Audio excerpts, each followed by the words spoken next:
Good afternoon, everyone. Welcome to VUS TESOL Webinars 2021. My name's Zheng, and I'll be your host today. Before we start, can I check if all of you can hear me well? If yes, please type yes or okay in the chat box.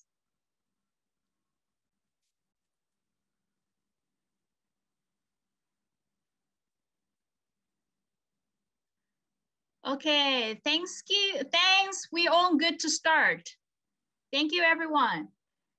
This free webinar series is held by VUS with the participation of ELT experts and invited speakers from well-known publishing houses such as Cambridge Assessment English, Cambridge University Press, eFuture, Macmillan Education, Publications, National Geographic Learning, Oxford University Press, StudyCat, and VUS.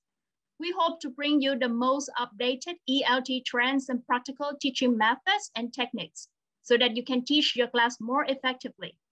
So thank you today for joining us for the webinar, the first webinar today, Engaging Activities Using CPTs Online, presented by Mr. Rudi Cohen from National Geographic Learning.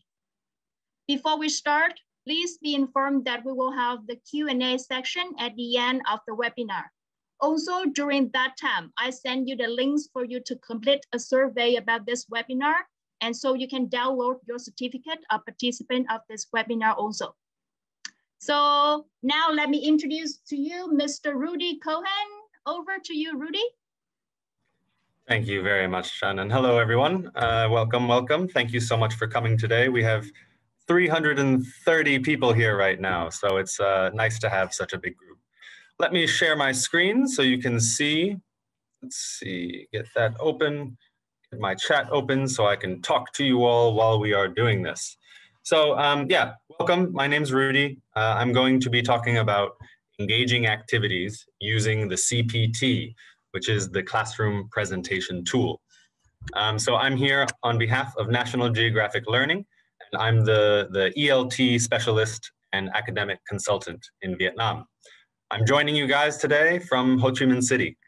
So I'm sure there's a lot of you here with me. I hope everyone's healthy and safe during this special time in the country. So I'm going to ask during my session that you contribute a little bit, whether it's answering a poll or joining in the chat box. Please, join in quickly because we don't have infinite time together. And one more thing before we continue is that in the chat box, right above where you type your message here, there's a to button. You want to make sure that's all panelists and attendees, because then everyone can see your ideas, see your answers, and we can all share our thoughts together. So with that said, we are going to be doing a few things today, our agenda. The first is thinking about the pinch points of online teaching, the difficulties, the stressors, the parts that make you want to pull your hair out, or maybe just the slightly difficult parts, right? Second is some of my ideas about why classroom presentation tools are really important and really useful, how they kind of fit into the pedagogy and theory of teaching. And of course, the main part will be maximizing classroom presentation tools to drive engagement and interactivity. So getting students engaged, focused, joining in with active learning. So I think we're all kind of a bit familiar, at least, with online teaching. I bet everyone here who's a teacher has done it to some extent at this point. You have a unique experience if you have not. So I want to know, what do you think the biggest barrier to teaching successfully online is? Chan, can you launch that first poll for me? So Chan's going to launch a poll for us. Sure. And thank you. And I'd love for you guys to give us an answer here. And Chan, let me know once the answer is about 50% of people at least have answered. Yes. I'll give you guys about a minute, okay, to choose your answer. What do you think is the biggest challenge to teaching successfully online? We have a few different ideas here, right? Keeping students interested and engaged, quality of materials, limits of technology, supporting students pastorally, accessibility and access for everyone, timing and scheduling, or something else. And if there's something else you'd like to talk about, Rudi, you can. More than 200 people answered. Amazing. So can you share it with us now? So end the poll and then share the results, please, so that we can all see. Okay, so I'm sure you all predicted this, that keeping students interested and engaged is far and away the most important part of this. So, some other things, accessibility and access for everyone, absolutely agree, especially if you're teaching, in an area where students don't have excellent access to devices, whether it's a computer or some other way of joining online classes, or if they don't have the internet access that's good enough to join in with video calling and viewing videos, joining in chats. So definitely expected technology to be in there as well. So great. So 80%, right? Keeping students interested and engaged. Now, one thing that I wanted to share with you is that we have access to a poll that was done with 6,900 educators globally, and over 6,000 of them were teachers. And when we asked them when they were asked what are the main problems with teaching online, over 55% of the people said that motivating learners was one of the biggest challenges. And then 44% said that making lessons interactive was really challenging. So, close behind that is access, students without access to technology. So right in line with what your responses were, that these are kind of the most important things. So engagement is also the most important way to predict if students will be successful in achieving their learning goals. So, it's easier for us to think about and act on engagement than it is for us to think about and act on motivation, for example, because it's easier to do things now that have an immediate effect. Motivation, in my opinion, is much harder to measure and much harder to kind of promote. So basically, if there's no engagement, there's not going to be any learning. So we want to make sure that our students are engaged, and that's the biggest trick, right, with online teaching. So another question, survey question. As a teacher, the most important type of learning materials I need to be successful in my online classroom. So what did people say to this one? You can see a breakdown here of how teachers responded, those almost 7,000 educators. So you can see that the biggest piece of the pie is interactive media. So, audio, video, songs, and for many of us, if you're using classroom presentation tools now, that having the ability to show answers or type in student answers, let students take control, that kind of thing, is also really important. And then, of course, activities and games. If you teach in Vietnam for any amount of time, you quickly will hear a student say, "Teacher, can we play more games, please?" And so, this is obvious also. Activities and games is a really big and important part of it. So big part of that, is that you can't play all the same games that you could in the classroom, right? So the whole toolbox that we have suddenly becomes kind of outdated. So these two things, interaction in the media and activities or games, right, become the biggest things that people want. Now, I'm sure you guys have a lot of ideas about third-party tools you can use to make quizzes and other games and different ways that you can engage with the students. And there are many, and there's lots to talk about. But I want to focus on CPTs for now, right? How can we use what we have, the most basic of our digital tools, which here, in my case and in my experience, are the classroom presentation tool and Zoom itself. So I've always taught using Zoom, and so it's the one I'm most familiar with. If you use a different platform, I'm sure you'll have similar or comparable kind of tools that you can use. So what are the biggest advantages of teaching face-to-face or online with a classroom presentation tool. So I'd love to hear from you guys, just real quick, one or two ideas. What do you think is the advantage of teaching either face-to-face or online with the classroom presentation tool? Can you write it in the chat box for me? Let's see what kind of ideas you guys have to share with each other. What are the advantages of teaching face-to-face or online with a classroom presentation tool? Okay, so Vin says more direct interaction with each student, interacting, saving time, less teacher talking time, face-to-face, easier to engage directly with students and facilitate communication. Face-to-face makes it easy to manage a classroom. Interaction between teacher and students, great, saving time, that's a big one. If you spend your time lesson planning and things like that, then you know that saving time is very important.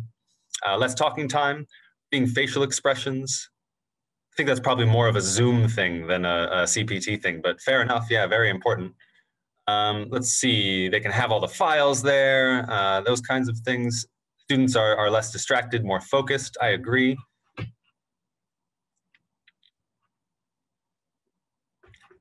Innovative applications, so things that attract students' attention. Okay, great. High fives, games, making kids smile. There are often games on them. Great. So you guys have a lot of ideas about kind of what value this has for you when you bring it into the class.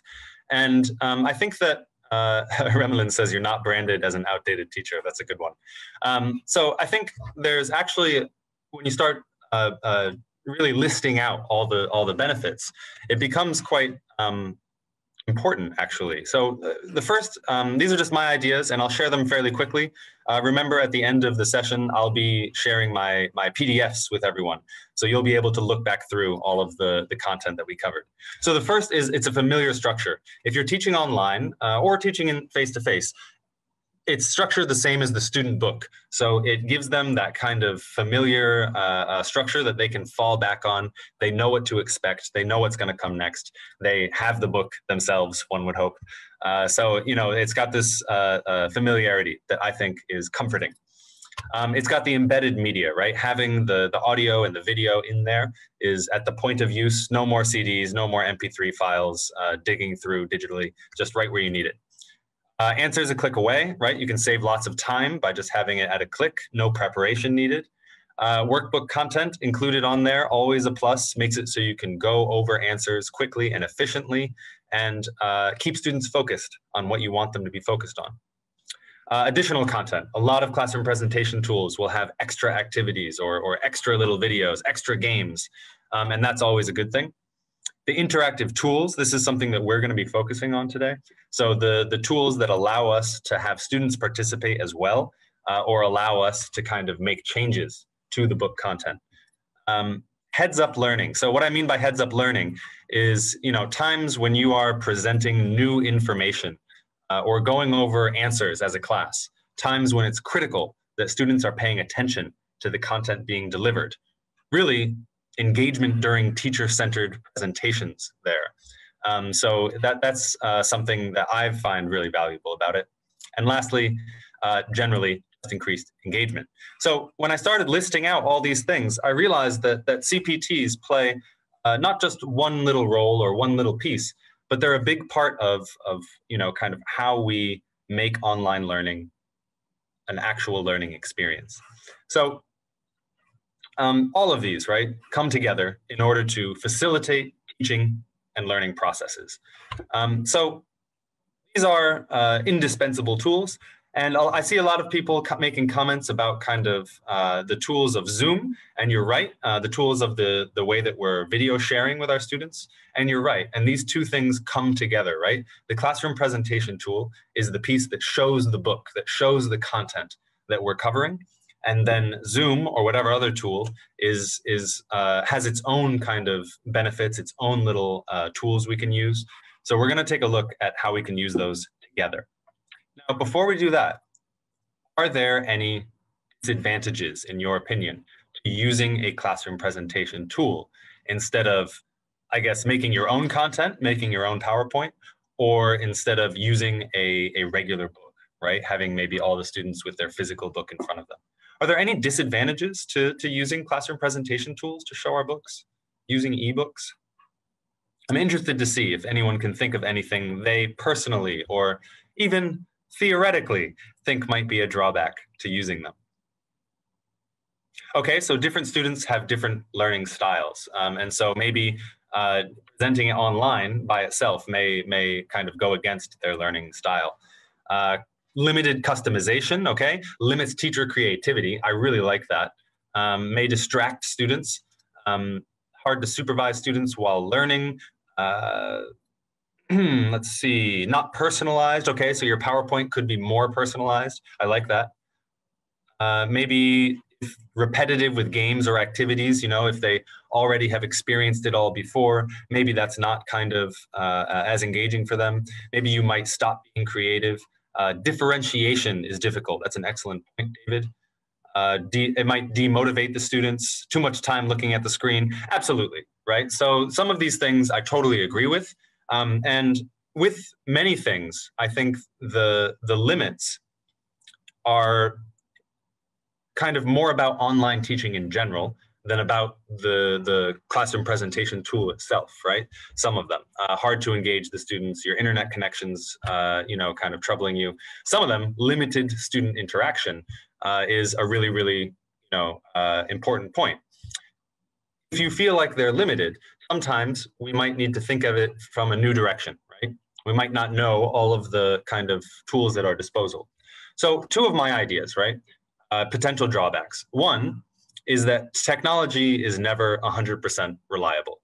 Now you have to remember that things happen. Sometimes things don't happen exactly the way you want. Sometimes things glitch. Sometimes it's the internet and not you. You know, so there's a lot that can kind of go wrong, even if there's nothing wrong with this one tool. The other is that there's a temptation to use the classroom presentation tool merely as a presentation tool, right? Just as a teacher-centered way to present the book and not a way to get interaction. So I think that the real problem with CPTs tends to be that teachers are basic users of them and not necessarily a competent or advanced user of this tool. It's easy to be a basic user and be successful with it that way. And you can take it much further if you explore all of your options and know kind of how you can twist and turn them to your advantage. So at that level, you know, it might be hard to utilize it in all the ways that we can in order to devise learner-centered activities. So a quick bit of theory before we go in. A lot of people are thinking about online tools, thinking about digital tools and how we are using them and how they're changing what we do in the classroom, right?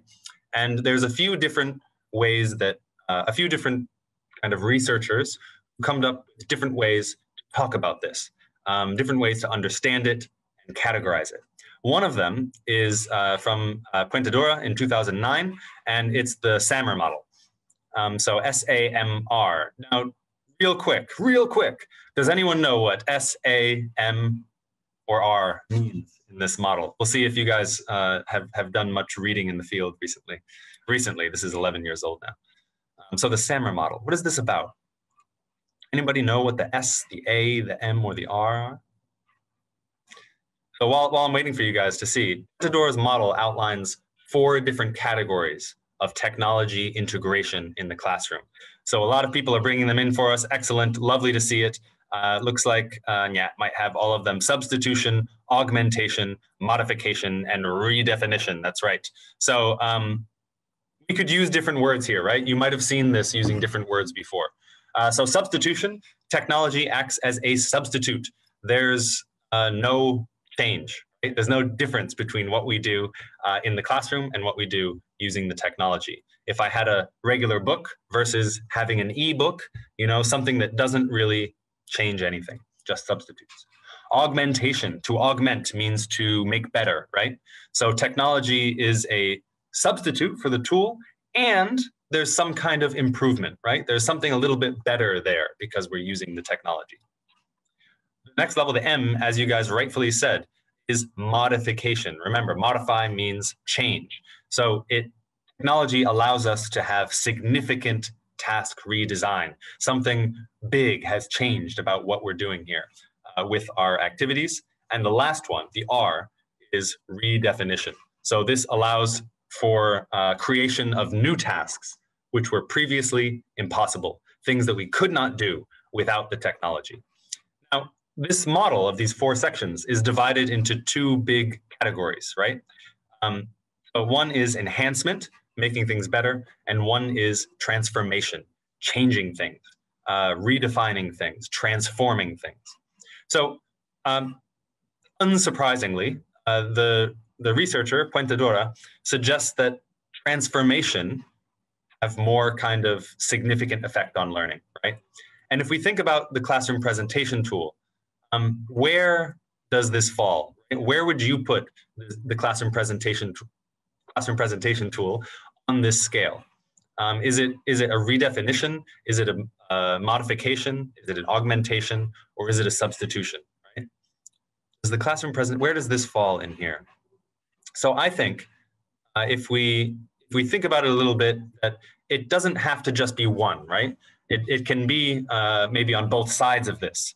And depends, as some of you are saying, on how we use it, right? A lot of people might remember when IWBs first came on the scene, and a lot of people said, oh, this is going to change learning forever. And then teachers ended up using it. Many teachers ended up using it kind of in an unrevolutionary way, right? Not really changing much, not transforming much about what they did in the classroom. And so it's easy to fall into this trap. I think that CPT really can, depending on how we use it, really falls into these 2 categories.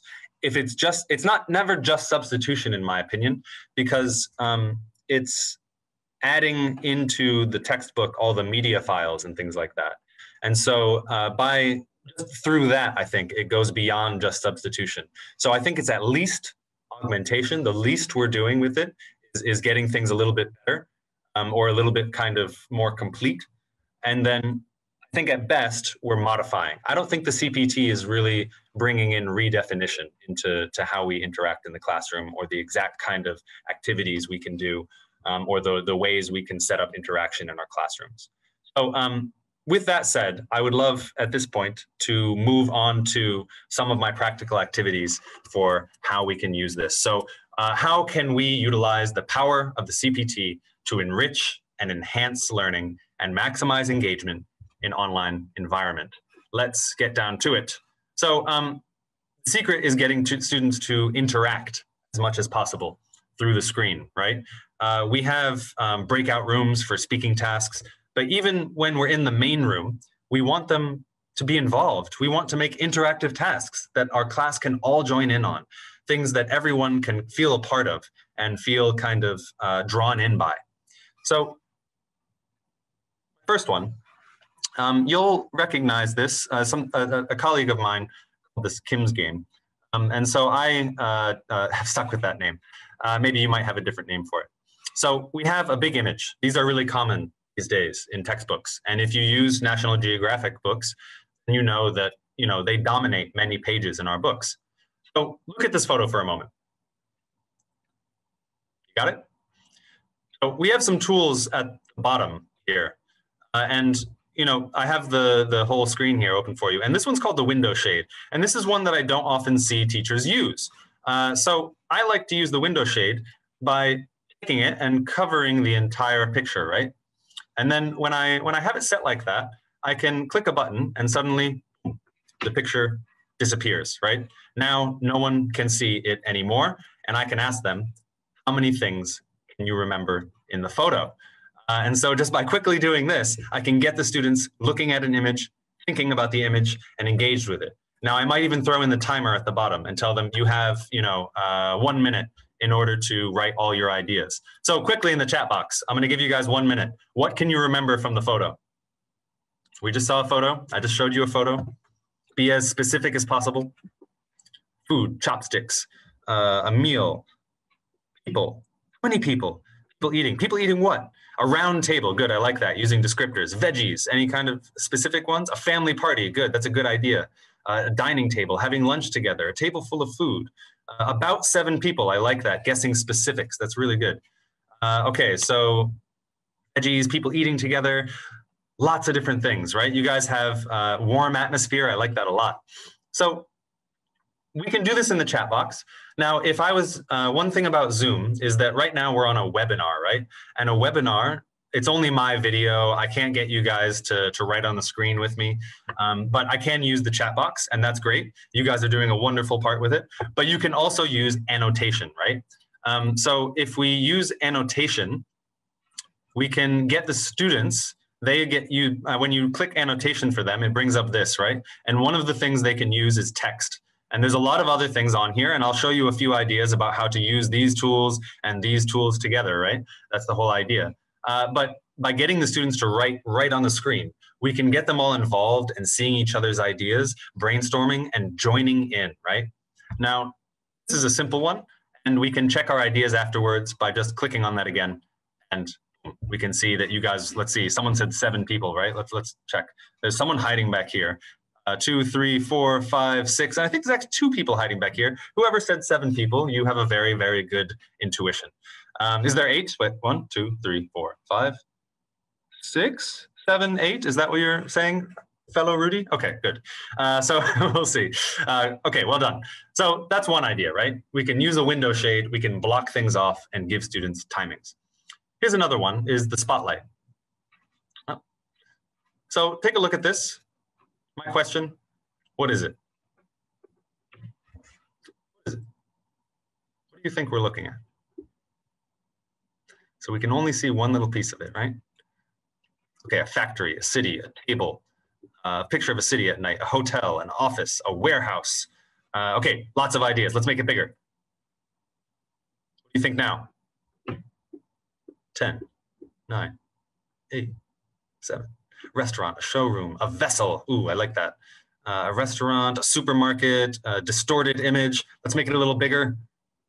Containers, crews, office, apartments, buildings, microchips. I like that. Sometimes the macro and the micro look similar, right? Skyscrapers, spaceship. Okay, I get it even bigger. Okay, now we can see it. What do you guys think? Maybe it's apartments, right? Maybe it's buildings. Okay, good. And then we can see in the end the full picture, right? Now we can see, oh, this is an apartment block, right? We have, it's looking at the sky in the center, and it's got high-rise apartments all around, right? So this is a great way to take a simple image, right? You might not know what to do with this image, but by just taking away a lot of it, right? We can make things. I'm dizzy. Yeah, me too, looking at this image. We can use this, you know, to kind of use the tools we have. It's very low prep, and it gets students just guessing, right? And sharing ideas. And that kind of adventurous kind of sharing is what makes students more comfortable in class. And when they're comfortable and engaged and guessing and wanting to be right, yeah, that kind of leads them to want to participate more. And so that's the kind of thing. It's really simple, right? Now, let's take a look at something else. So we have, a lot of the time, we might have vocabulary, right? There's, sorry, my thing's going a little slow. This is a really, really common kind of style of showing vocabulary on for a lot of different textbooks. So this is an activity that I think works equally well in face-to-face or in the online classroom.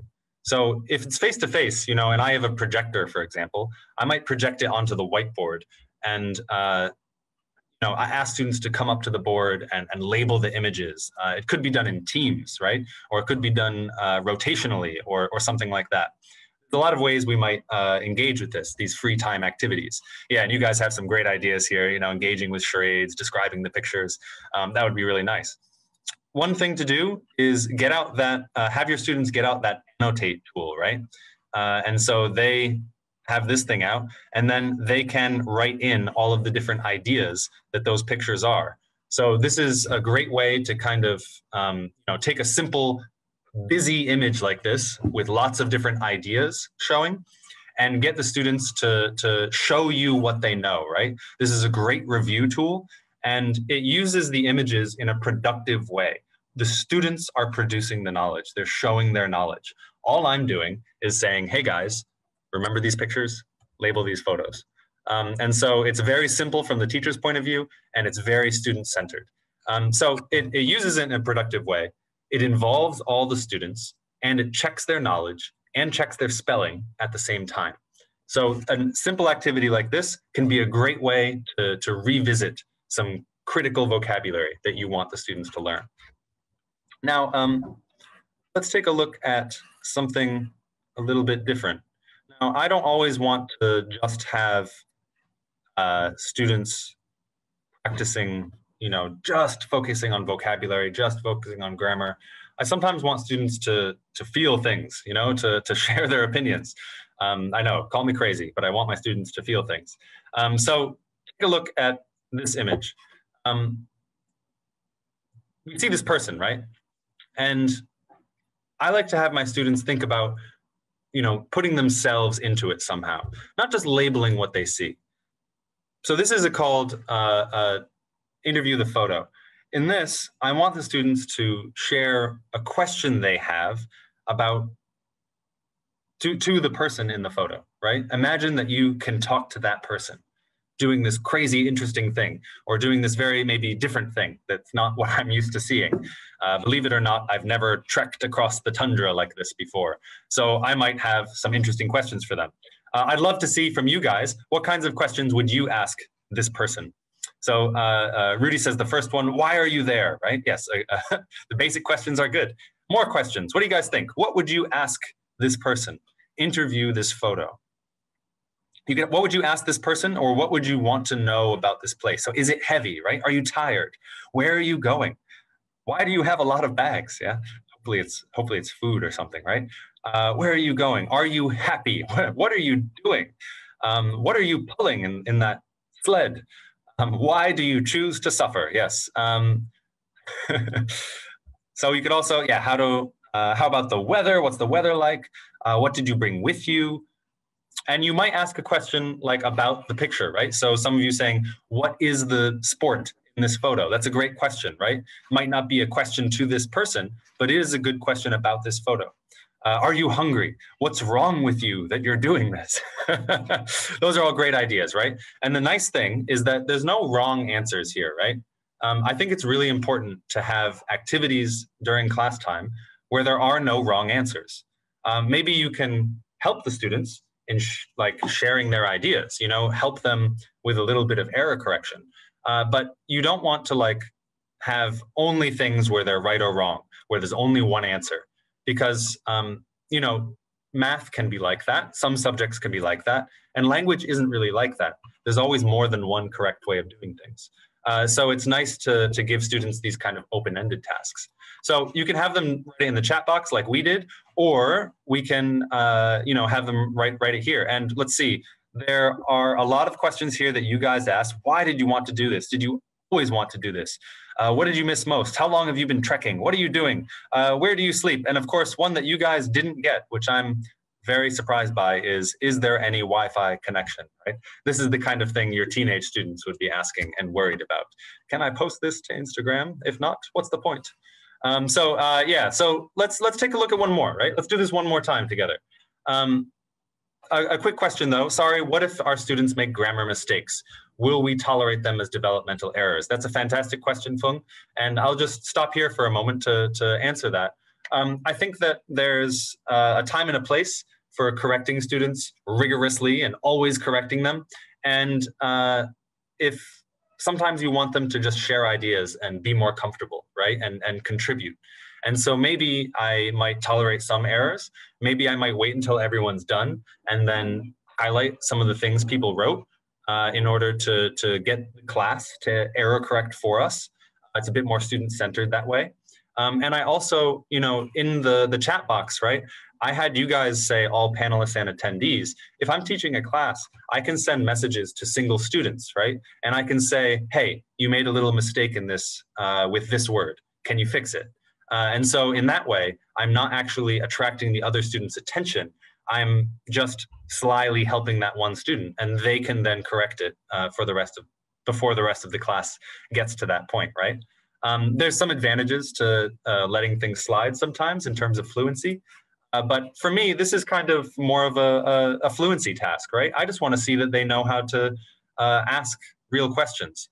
And so for me, everything is kind of somewhere on that spectrum of, is it fluency or is it accuracy? Well, it's not one, it's not all the other, but it's leaning towards one or the other, right? And so if it's accuracy, I might correct a little bit more intensely. If it's more fluency, I might kind of be more calm or chilled out about it and wait until the end to do it with everyone, right? So let's just do one more example, okay? So do this one quickly. You have 1 minute, 60 seconds, class. Interview the photo. Ready, set. What questions would you ask these people? You have 60 seconds. Why are you so happy? Are you having fun? What's the score? What's the score? That's a good one. What's your name? You win? Yeah. Are you? What game is it? What kind of sport are you playing? Where did you get that bike? Is it a bicycle? Is it a bicycle? It's not a bicycle, right? Bi means two. It's a unicycle. How long have you practiced this? That's a really good question. Where did you learn to ride this? Where did you buy that unicycle? So these are good questions. And someone earlier in the chat mentioned higher order thinking skills. And so these are a great opportunity for developing higher order thinking skills in your students. So it's not just like getting them to label things and say what's there, you know, not just remembering, not just understanding, not just applying, but questioning things and trying to analyze things to get to the deeper kind of ideas. Maybe even trying to combine ideas from different photos, right? Like, so you might ask this person, why didn't you choose trekking across the tundra, right? And bringing it in with our other photos. You guys have a lot of great questions. Is it dangerous? It would be for me. Okay, great. Our minute is up.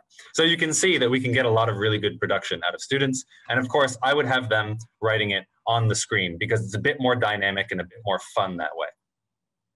So let's do a different one, right? I said I like having my students share how they feel. And these ones are like sharing their questions, sharing their inquisitive nature. I can be a little bit more direct and just ask them, how does it make you feel? So a lot of times, especially with National Geographic books, Lamboyas, what sport was that? That sport is unicycle polo, just so you know. Polo is usually a game played with horses, right? And so this is unicycle polo. So this picture, right, is this dramatic natural photo. And, you know, dramatic photos of nature tend to make people feel things. They're, you know, really the kind of thing that is timeless in a way, because we connect to it on a base natural level, right? Huge photos like that are, like the Andes here, are amazing. And so, you know, getting these kinds of photos, we might be able to get some, we might not know how to use it, right? How do I use this for teaching English? Or how do I use this for practicing English? And I think one way is to just ask them, how does it make you feel, right? Really simple question. And I can ask it to fairly low-level students, and I can ask it to really high-level students, right? And what they tell me will be based on their level, which is really nice. These work really well for slightly mixed level classes. So, you know, some things you might get, some of the lower level ones, right, might be something like amazed or amazing, excited or exciting, right? Cold, you know, maybe something about, you know, free. Yeah, I like that. But then for higher level ones, you know, you might have apprehensive. Oh, that's great. Adventurous, right? These are really nice words. And you can, you know, maybe you can dig deeper with those students and find out, you know, why does it make you feel that way? There's a great opportunity, right, to dig deeper into these questions and get them kind of engaged with it. Now, you guys have some great ideas, right? Perhaps make students guess the location. Yeah, this would come in a series of activities that I can use to get the most out of these photos, right? I might use my window shade, right? We talked about that one at first. We have where it is right here, and I always cover that up with a window shade, right? Or maybe I just zoom in on a part where it only shows the image. Then I can ask them, where is it? Where do you think it is? What do you see? Start with those basic questions, right? The lower order thinking skills. And then you get to the higher ones. How does it make you feel? Who would want, what kind of person would drive on this road for a long a long distance, right? So we can always dig deeper than just the base level. So how does it make you feel? Let's do it. Class, how does it make you feel, this photo? You have 60 seconds. Free. She's copying the answers from the last group. Cool. Homesick. Ah, that's a really nice one.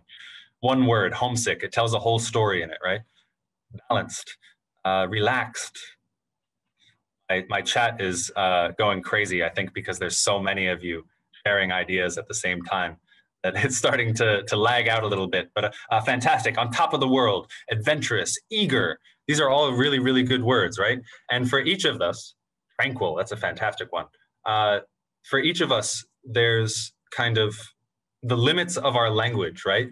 Can capture our feelings inside. And so some of you are able to share really deep feelings through, advanced vocabulary, words like tranquil, words like nostalgic, things like that, can really dig deep. But for others, it might just be simple, right? It makes me feel free, right? It makes me feel happy, makes me feel scared, because I would feel scared I was going to fall. So yeah, there's a wide variety.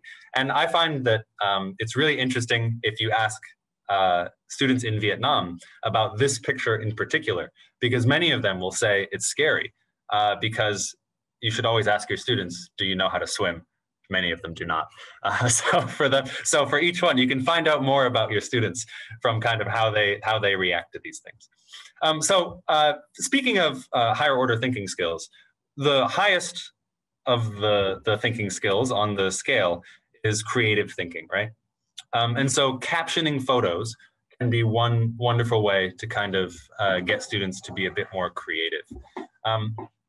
Now, the way I might set this up with this, I might have students write anywhere on the screen, and I would go down here to the pen tool, and I could just, I could draw them in, right? I can use that to just kind of make these and be like, I want to know, what is he thinking, or what is he saying? Or maybe I could use the eraser tool. The eraser tool makes nice blank images that are easy to kind of show. I get my students to go in there, and maybe I give them one of my ideas first, right? Maybe I say, I know I packed my passport, or something silly, some obvious joke to share with the students, and then get them be a bit more creative, right? Caption this photo. What's going on here? I do this with a variety of things. I started doing this when I used to bring memes into class with my teenagers and have them kind of fill out the memes with their own ideas, or I would bring in old-timey pictures that were like, kind of classic art photos, classic art pictures, and have my teenage students attach pop music lyrics to them. Those kinds of things inspired me to start doing, which I did in the classroom, inspired me to start doing this kind of thing using the CPT, right? Because now I can bring it into the textbook itself and maybe get the students to be a bit more creative and add a bit of backstory, right? Add a bit of engagement into these photos. So yeah, my money was stolen. So now that we have the idea, let's think for this one, 60 seconds, caption the photo. 60 seconds. Let's see if you guys, what you guys can come up with for this photo. So we have this woman in here. She's carrying her dog. Oh no, my shoes. Yes, good. Don't drop me. That's a really good one. Oh no, and my chat's going crazy now. Where's my cat? Bit rainy, eh? Okay, you guys are hilarious and lots of really good ideas here. I want to make sure I get to the rest of my ideas, so I'm just going to move forward. But those are really funny. Treasure hunts are another really great one. A lot of people, I think that classroom presentation tools can be really useful for practicing reading with students, especially like specific reading skills. But let's think about vocabulary and competition. I want my students to be engaged. And with teens, and really everybody, competition is a great way to do that. Treasure hunts have students racing to try and get the right words. So if we take a closer look at this, I can zoom in, right? And I can do a few things here. I might say, I might do synonyms, and I might say, okay, class, in this paragraph here, there is a word that is a synonym for the word most. Most. And my students might look through here and they might say, oh, I can't find it. I might give them many at once. I might say, okay, one word is most. Another word means popular nowadays, right? Okay, we've got, someone's got it, Tyrish, majority, that's right. Other one, popular nowadays. Someone might be able to find it. I'll give you guys the next hint while you're looking for popular nowadays. Majority, that's good. So those two, right? It might be, sorry, bring up some of these tools, right? And I can, oops, go back. So we might have something like majority, right? I can have the students mark it here. Popular nowadays, trendy. So I can give the students, synonyms or definitions. For something like butterflies, you can just give them, a beautiful flying insect, right? Now, if you say that and you say beautiful flying insect, they may just write butterfly, right? But that's not enough. So now majority, trendy, butterflies, and the last one, something you find a lot of at the beach, sand. I want to know not just what it is, but where it is. What line is it? So I might make them highlight it, write it, say it, and tell me which line, right? Because this helps us develop their actual skills. It helps us see, that they know how to skim and scan and locate things. And by making it competitive, it makes them more engaged and more motivated to actually do it, right? So that kind of thing can be a great way to use this function. And you might, do collocations as well. Collocations are a really great way to engage with these. So I might say, something like the word current. The word current. It comes up in the first paragraph. The word current. What's a collocation with current? C-U-R-R-E-N-T, current. A collocation with current. Beach, well, they do kind of, they're similar lexical sets, right? They're similar groups of vocabulary, beach and current. Min's got it. Min said tidal currents. Good. So right over here, we have tidal currents, right? So I asked them for a word and you had to find another one. Maybe if I gave the word environment, there's one that says underwater, right? An underwater environment. And then there's, another one in here is batteries. I might have recharge their batteries, right? So there's a lot of different ways that we can use this to get them to search for collocations. And that can be another great way to use this kind of content. Just because we're short on time, I want to get through some of the last few ones I have for you. So a collocation hunt is a really important way to get students to recognize groups of words or words that commonly kind of go together. This is one of the ways that we can use this tool and Zoom in order to have fun with it. So collocation hunt is where we have the students kind of, sorry, let me make this a little bit bigger. Collocation hunt is where I want the students to, highlight or underline collocations that they find. And if I have students do this in a class with their books open, I might tell them, find 2 or 3 collocations in this whole text. But online, I can actually do it a bit more thoroughly and a bit more kind of as a group, right? I can involve everyone. So the same setup, but I ask each student to use a different highlighting color. So, students have access to different colors. And so I might give them different colors or assign them different paragraphs. So one student might come up with, might be given the first paragraph in the color red, and they can go through and find all the collocations in it. Another one might have orange, and we might, have kind of multiple students engaged at the same time and doing different things, looking at different parts, and all kind of working together to find the different, all of the examples. Whereas if I did it in class as in our textbooks, I don't think we'd be able to get through all the examples in a reasonable amount of time, right? It would take ages. But by doing this and dividing it up between everyone, it really kind of repurposes this text. It involves all the learners. It develops awareness of collocations and word partnerships, which is super important to language learning. And, up to 70% of everything that we read and write and say and hear is made up of collocations. So this is really worth our time to develop students' kind of awareness of this kind of thing. And someone said, love the colors. Yes, I love the colors too. It's awesome to have like a rainbow screen looking at us. So here, if we have another one, as you can tell, I like reading activities. Another activity which uses the CPT and is still possible in face-to-face, but I think is really easy, the CPT. If my PowerPoint would start working again, is to use gaps, right? So I can just blank out really sloppily using my marker tools. I can blank out words and get students to see if they can remember them. I can give them clues. I can, have it could be key vocabulary that they're reviewing from the previous class. It could be certain grammar points. And so, I've done it blanking all the prepositions or all the articles and did that to review and practice a certain grammar point. So this is a great way to kind of repurpose a text. Maybe you want to go back to something students liked a few units ago and repurpose it for a grammar point.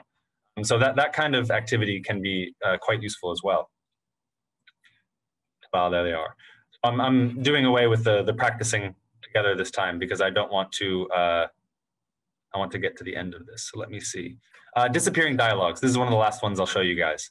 So this is an activity that I love because I love chaos and I love kind of messing with my students a little bit. So this is an activity which makes, the classroom presentation tool makes really easy to do. So I remember, spending ages kind of writing dialogues on the board, getting students to role play them. And then I would use my eraser to kind of slowly disappear the text and remove certain parts of it. And I found that to be a really fun, engaging way to use a blackboard or a whiteboard. But for this, I can zoom in on my dialogue and I can have, I can nominate multiple students to do it. And I say, okay, student number 1, you're Lisa, student number 2, you're Mari. And then as they are doing the conversation, maybe I let them do it, listen to it once. Maybe I let them do it once together. And then I might do something like this. And then as they keep talking, I might do something like this. Then I might keep adding those kinds of strikes and marks across it in order to really make it so they have to think a little bit, be a bit more dynamic and stop relying on the dialogue so much. It takes something that's really comfortable, which is supported at first. And instead of scaffolding it, it starts kind of kicking away the support that they have in real time, kind of crazily and very easily. Students like this because they think it's silly, right? And it is silly, but that's a good thing, right? And it's just a use of pen, right? I'm just using the pen in order to kind of enhance this experience. A lot of people said in the beginning that they thought that the CPT takes a lot of preparation. I hope you guys realize that a lot of the things I did today take absolutely no preparation. It's just kind of using some of these simple tools at the bottom. So this increases the amount of thinking students need to do when they're doing the dialogues, and that makes it more challenging and more engaging for students. And so that really facilitates students remembering more of the lesson, more of the target language from the lesson, especially. Someone said, yeah, I think you can let other students draw those lines too. You absolutely could invite the other students to do it. Though remember, students are evil and you can't always trust them to do the right thing. With all that said, enhance learning and student engagement by using classroom presentation tools to think outside the box, and by using the available tools, to develop interactive, engaging activities to involve all the learners. I hope that I showed you guys some simple, effective ways to use these kind of tools together. And I want to just think real quick, which of these activities would you like to try, right? And while we're thinking about that, I invite any questions you guys might have. We have a Q&A box. I think we've got about 6 minutes left. I'm happy to stay an extra few minutes. But yeah, let me just check the Q&A box quickly. If you guys have any ideas about questions you have, I'd love to see if anything is any further ideas. I know I answered a few on the way. Hunting, okay, all of them. Captioning, disappearing dialogues. I'm so glad to hear that you guys find these the kind of things you might want to use, right? Okay, it sounds like a lot of people like the hunting. I really like the hunting too, because it develops some of those sub-skills, right, with the students. A lot of teachers say, I practice reading with my students by reading, right? We do a lot of reading. Great, but you want to have activities that promote them skimming or scanning, promote them going quickly. So that's the kind of thing that I think really, helps with developing those sub-skills. So someone asked, just picking them up as I see them, what if someone really makes a mistake when doing the disappearing dialogues? Yeah, how do you handle students making lots of errors? And that was a question that came up earlier, right? And in my opinion, be supportive. It's a challenging, difficult activity, and it's expecting a lot from the students. So if students are making mistakes with the disappearing dialogues, where I'm kind of being evil and making slashes across it while they're trying to do it, that is something that I think should be met with just support. Right? You're right. It is hard. You did a really good job. It's okay if you only got 20% of it, because it's hard and you're thinking about it, and that's the most important thing, is that you're getting the students to really think. Do your students ever create totally new and funny dialogues? Should we encourage it? Yes, you should encourage it. If during the disappearing dialogues, students are making up their own ideas to fill in the gaps, that's amazing. That's the pinnacle of that activity. If they're not just memorizing it, but it forces them to adapt and it still comes out intelligible, yeah, that's the dream. That's amazing. So let me just take a quick look at the Q&A box. We have just a few more minutes. Someone asked, how do you integrate a poll into your presentation? You have to enter it all in beforehand. When you're setting up the Zoom meeting or the Zoom webinar ahead of time, you have the option to input those poll things, and you can save the results if you want to view afterwards. I wasn't saving yours today. So yeah, that's how you do that. You can Google that and find out quite easily. How do you get students to work in pairs if the class is online? Well, that depends, right? If we're doing something visual, right? We're doing something on the screen. Depending on how many students I have, I could divide the screen, put a grid on the screen, right? And, like have a line here, a vertical line here, a vertical line here, and a horizontal line in the middle. Just have a whiteboard. And so then I could say, students 1 and 2, you guys are writing notes here. 3 and 4, you're writing notes here. 5 and 6, you're writing notes here. So you could divide the space on the screen. And that can kind of allow you to have students doing pair work without doing breakout rooms or something like that. But breakout rooms are amazing. Even if you've used them before and it felt like it didn't work exactly how you wanted it to, that happens sometimes. Technology isn't always 100% exactly what we want it to, happen exactly the way we want. Doesn't mean you should never use it. Breakout rooms are incredibly useful, especially for student production. Let's see, one or two more questions. I'm almost at the end. A lot of questions here. Do you have to spend lots of time to prepare for communicative language teaching? How do you assess students' outcomes at the end? Assessment is a whole nother thing that we don't have time to get into right now. But in terms of communication, I tend to think of communication not just as speaking, but also as, it's the productive skills working together with receptive skills aimed towards other students, right? So as long as I'm hearing what other students are thinking through their writing or through their speaking, and I'm reacting to that somehow, that is communicative, right? As long as students are engaging with one another, that's communicative. So it doesn't have to be speaking in order to involve communication. And written communication is really important these days because, a lot of the way we talk to each other is through short messages or through, if you think about social media and messaging and the way that we communicate with one another and talk to one another, I think that if you ask teachers 10 years ago, should we teach that kind of writing? A lot of them might say no, but I think it's actually a really valuable real world kind of communication that we can practice, and that when we're doing online teaching, maybe it's something we should lean into a little bit more. is practicing kind of that short, quippy written communication.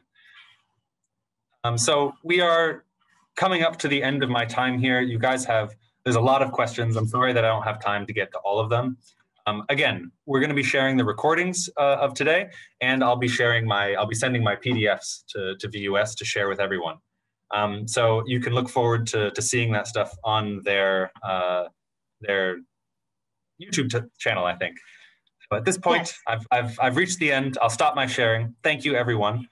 It was a pleasure to join you all 450 of you. Wow. Thank you, Mr. Rudi Cohen. Thank you all. We hope that you all enjoyed our webinar today and will be able to apply the ideas to your teaching practice. VUS, your English, your future.